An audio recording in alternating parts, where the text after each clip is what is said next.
I wanted to discuss ventilation and perfusion ratios. Overall, we have a V over a Q, and that's your ventilation over your perfusion.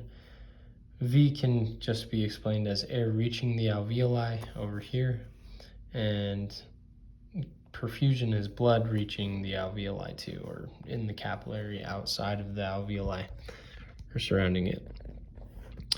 So with perfusion, we want to make sure that we have a pretty good ratio. So ideally, in a perfect world, if you had 200 milliliters of air reaching the alveoli and 200 milliliters of blood reaching the alveoli, you would exchange, and blood can hold, well, sorry, let me back up.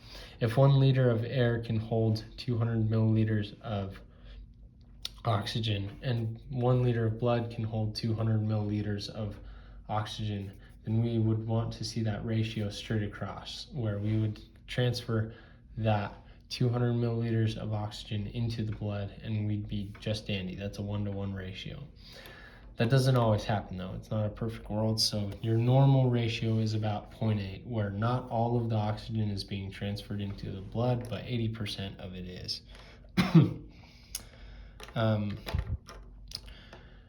The alveoli and the capillaries will do something interesting. If there's not a lot of oxygen within an alveoli, then these capillaries will constrict, meaning they will shunt blood to different alveoli that are containing more oxygen to try and oxygenate the blood.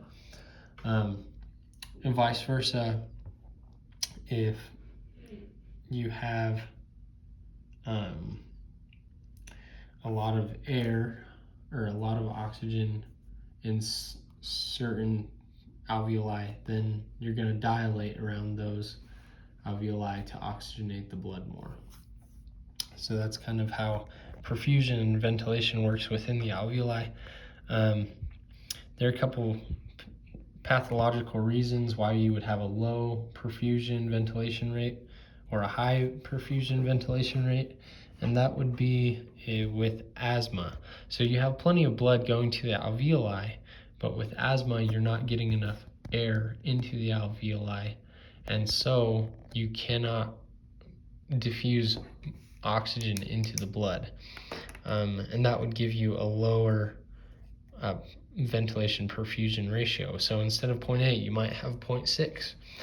You're just not getting enough oxygen into the blood at that point because there's not enough oxygen available in the alveolus. Then with a high VQ or ventilation perfusion ratio, you have more ventilation than perfusion.